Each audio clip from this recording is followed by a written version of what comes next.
नमस्कार दोस्तों, मैं हूं दीपक बर्थे और आप देख रहे हैं प्रदेश की आवाज।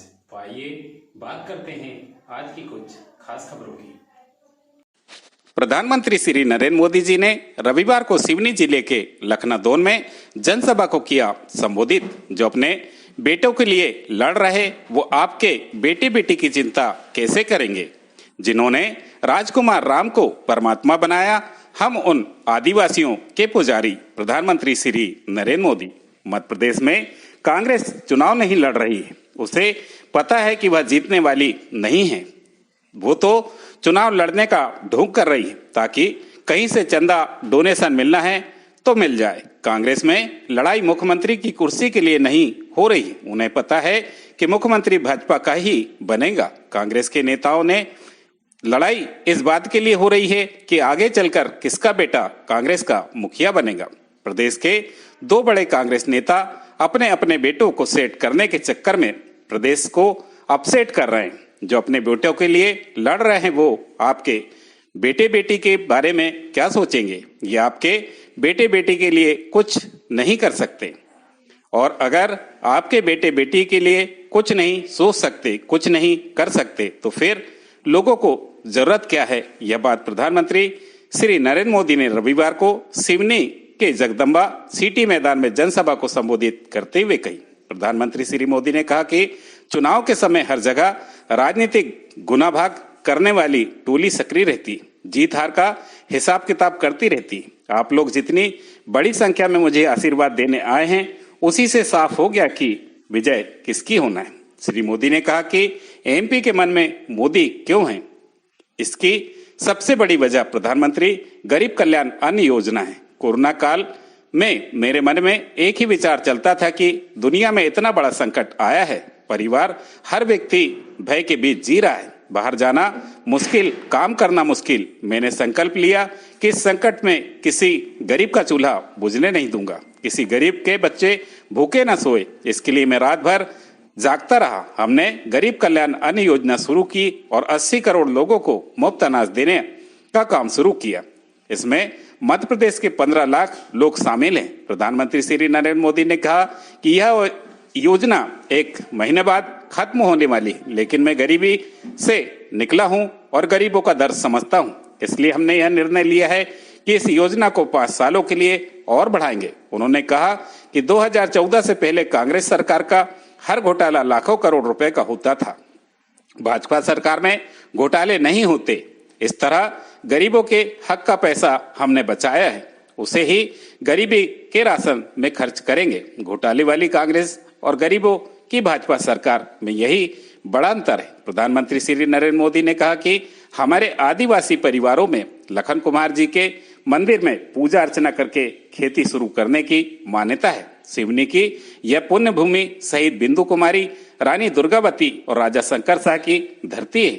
माँ भारती और हमारी संस्कृति की रक्षा में हमारे आदिवासी वीर वीरांगनाओं का योगदान यहाँ हर तरफ दिखता है, लेकिन कांग्रेस ने उसे भुला दिया। कांग्रेस ने आजादी का सारा श्रेय सिर्फ एक ही परिवार के नाम कर दिया। कांग्रेस के लिए एक ही परिवार से बड़ा कोई और है ही नहीं। कांग्रेस की सरकारों की सारी योजनाएं, वहां के रास्ते, कांग्रेस के घोषणा पत्र में भी वही एक परिवार दिखता है। लेकिन साथियों, यह भाजपा है जिसके लिए हर गरीब, हर पिछड़ा और हर आदिवासी परिवार का सदस्य है। श्री मोदी ने उपस्थित जन समुदाय से पूछा कि हमारा ये आदिवासी समाज हजारों साल से है या नहीं। क्या हमारा यह आदिवासी समाज भगवान राम के जमाने से नहीं है? हमारे इस आदिवासी समाज ने ही राजकुमार राम को मर्यादा पुरुषोत्तम राम बनाया या नहीं? हमारा आदिवासी समाज इतना पुराना है, लेकिन आजादी के बाद 5-6 दशकों तक कांग्रेस ने आदिवासी शब्द ही नहीं सुना। आदिवासी कहाँ रहते हैं उन्हें पता ही नहीं था।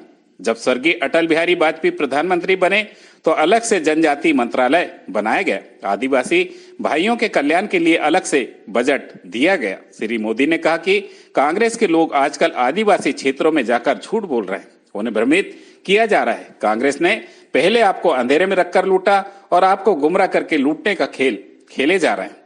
उन्होंने कहा कि जिन आदिवासियों ने राजकुमार राम को परमात्मा राम बना दिया, हम उनके पुजारी हैं। भाजपा की सरकार ने भगवान बिरसा मुंडा के जन्मदिन 15 नवंबर को पूरे देश में जनजाति गौरव दिवस घोषित किया है। जबलपुर में रानी दुर्गावती के नाम पर भव्य स्मारक बनाया जा रहा है। छिंदवाड़ा विश्वविद्यालय का नाम राजा शंकर शाह के नाम पर और मंडला मेडिकल कॉलेज का नाम हैदर शाह के नाम पर रखा गया है। भोपाल में देश का सबसे आधुनिक रेलवे स्टेशन का नाम रानी कमलापति के नाम पर और पाताल पानी स्टेशन का नाम जननायक टंटिया भील के नाम पर रखा गया है। उन्होंने कहा कि भारतीय जनता पार्टी ने पहली बार बैगा, भारिया और सहरिया जैसी पिछड़ी जनजातियों की सुध ली। इनके विकास के लिए भारत सरकार ने 1500 करोड़ रुपए एक खास मिशन शुरू करने जा रही है। हमने कुम्हार, लोहार, दर्जी, धोबी, राजमिस्त्री, बढ़ई और अन्य तरह का काम करने वाले भाइयों के लिए पीएम विश्वकर्मा योजना शुरू की है। इन लोगों को नए औजार दिलाने और ट्रेनिंग दिलाने की व्यवस्था की गई है। आगे चलकर कारोबार बढ़ाने के लिए लोन भी दिया जाएगा। श्री मोदी ने कहा कि पीएम विश्वकर्मा योजना के अधिकांश लाभार्थी गरीब, पिछड़े और आदिवासी समाज से ही है। प्रधानमंत्री श्री मोदी ने कहा कि भाजपा की डबल इंजन की सरकार माता बहनों, बेटियों को समर्पित सरकार है।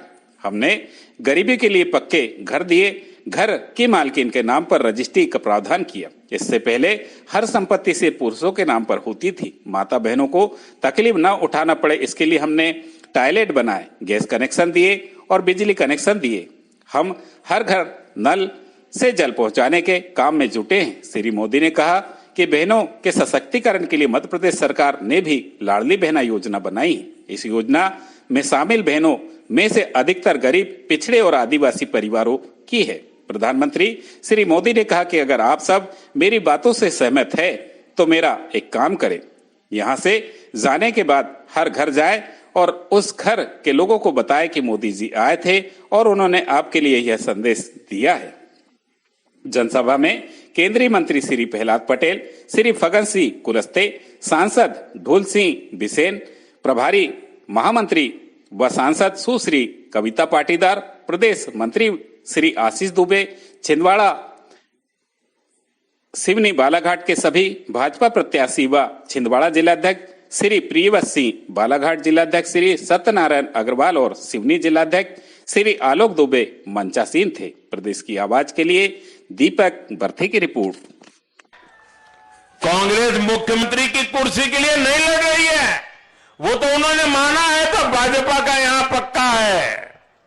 लेकिन क्यों लड़ रहे वो इस बात के लिए मैदान में लड़ाई लड़ रहे हैं कि आगे चल करके किसका बेटा कांग्रेस का मुखिया बनेगा।